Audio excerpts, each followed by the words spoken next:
আসসালামু আলাইকুম ভাইরা। আমি আজকে তোমাদের মাঝে নিয়ে আসলাম কিছু অদ্ভুত প্রশ্ন। আমি আজকে কিন্তু টোটালি ক্লাস নিব না, আমি আজকে তোমাদেরকে এই যে কিছু অদ্ভুত প্রশ্ন সম্মুখীন এ, করাইছি। এই যে তোমরা দেখতে পাচ্ছ এখানে আমি কয়েকটি প্রশ্ন লিখছি। তোমরা যদি এই প্রশ্নের উত্তরগুলো জেনে থাকো তাহলে কিন্তু অবশ্যই কমেন্টে জানাবে।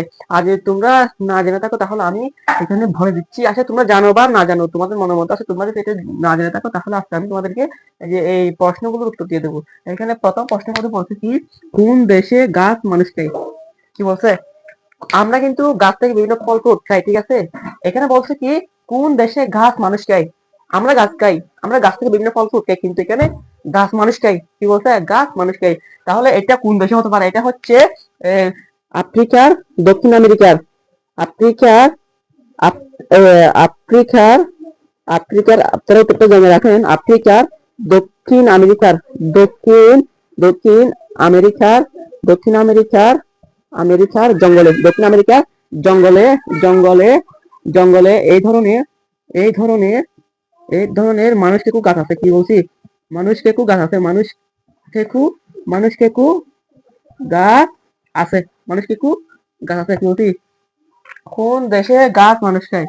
আফ্রিকা, দক্ষিণ আমেরিকার জঙ্গলে এই ধরনের মানুষ কিছু গাছ আছে, ঠিক আছে? তো দ্বিতীয় নম্বর প্রশ্ন হচ্ছে, বাংলাদেশের প্রথম নারী চিকিৎসক কে? এটাকে আপনারা জানেন? যদি না জেনে থাকেন তাহলে আমি বলে দিচ্ছি, সমস্যা নাই। বাংলাদেশের প্রথম নারী চিকিৎসক ডাক্তার জোহরা কাজী। কি বলছি? Doctor Zohra Kazi. Doctor doctor doctor Zohra doctor Zohra Kazi, Zohra Kazi, ঠিক আছে? এটা হচ্ছে বাংলাদেশের প্রথম নারী চিকিৎসক, ডাক্তার জোহরা কাজী। তাহলে আরেকটা হচ্ছে, বাংলাদেশের প্রথম কাগজের টাকা কখন চালু করা হয়? মানে কি বলছে, এই যে আমরা এখন যে কাগজের টাকাগুলো ব্যবহার করতেছি, এই কাগজের টাকাগুলো আগে কিন্তু যে পয়সার ছিল, পয়সার টাকা ছিল। এখন বলছে বাংলাদেশের প্রথম কাগজের টাকা কখন চালু করা হয়?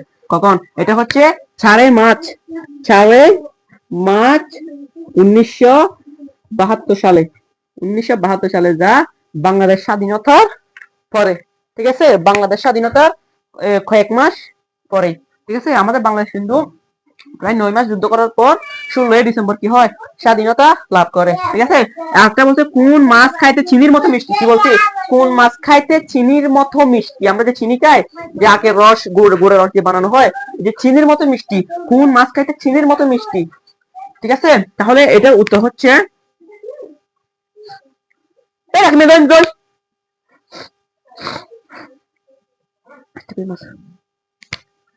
এটা উত্তর হচ্ছে প্রাগোয়া, প্রাগোয়া, প্রাগোয়ে, প্রাগোয়ে অঞ্চলের, প্রাগোয়ে অঞ্চলের, অঞ্চলের এস্টেবিয়া মাছ, এস্টোবিয়া, এস্টেবিয়া, এস্টেবিয়া মাছ। প্রাগো অঞ্চলে এস্টোবিয়া মাছ হচ্ছে চিনির মতো মিষ্টি, খাইতে চিনির মতো মিষ্টি, ঠিক আছে? আর হচ্ছে, কোন দেশে 3 মাস বয়সী শিশুকে সাঁতার শেখানো হয়?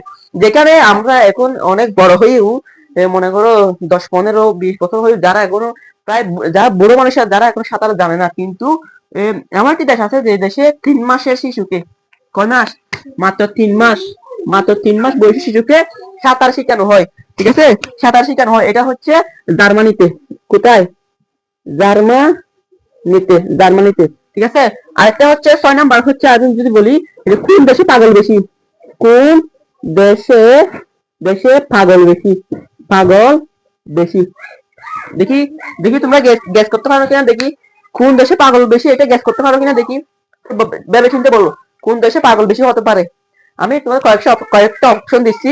একটা হচ্ছে বাংলাদেশ, আরেকটা হচ্ছে আমাদের পার্শ্ববর্তী দেশ মায়ানমার, আরেকটা হচ্ছে আমাদের পার্শ্ববর্তী দেশ ভারত, আরেকটা হচ্ছে মনে করো যে চীন, চীন, ঠিক আছে?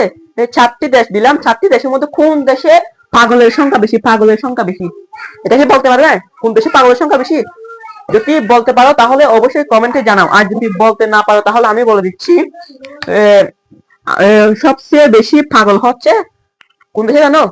মায়ানমারে। কি বলছি?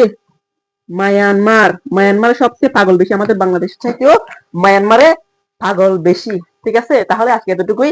আমি যেহেতু প্রত্যেকদিন ক্লাস নেই, আছে একটি অদ্ভুত প্রশ্ন আর কিছু শিকার মতো, মনে করো এগুলো শিকার মতো প্রশ্ন, যা তোমার মনে রাখলে তোমাদের, মনে করো তোমাদের বন্ধুকে তোমরা জিজ্ঞেস করতে পারবে, সেরকম মানে কিছু অদ্ভুত প্রশ্ন নিয়ে আসলাম আমি। যে এরপরে আরো পেতে চাইলে এরকম প্রশ্ন অবশ্যই কমেন্টে জানাবে এবং চ্যানেলকে সাবস্ক্রাইব করবে। ফেসবুক থেকে দেখে থাকলে অবশ্যই ফলো করে রাখবে, ঠিক আছে, যাতে এরকম কিছু অদ্ভুত প্রশ্ন। আর আমাদের এটা হচ্ছে আমি মাঝে মধ্যে একটা দুটো দেবো এরকম ক্লাস। আমি কিন্তু প্রত্যেক দিনই তোমাদের নিয়ে ম্যাথ ক্লাস করাচ্ছি, ঠিক আছে। এবং জিশান যে আছে, জিশান জিশান ভাইয়া আমাদের কি করাচ্ছে, তো তোমাদেরকে এই যে ইংলিশের এখন দুইটা ক্লাস নিয়ে নিয়েছে অলরেডি। একটা হচ্ছে পাস হয়েছে, একটা হচ্ছে টেন্স, যা সম্পূর্ণ পানি পানি করে দিচ্ছে। সে কিন্তু অনেক সুন্দর করে কিন্তু বুঝে দিচ্ছে। তোমরা যদি সেই ক্লাসটি দেখে না থাকো তাহলে কিন্তু অবশ্যই আমাদের ইউটিউব চ্যানেল থেকে ক্লাসগুলো দেখে আসবা। ধন্যবাদ, দেখা হচ্ছে পরবর্তী কোনো ভিডিওতে। আল্লাহ হাফেজ।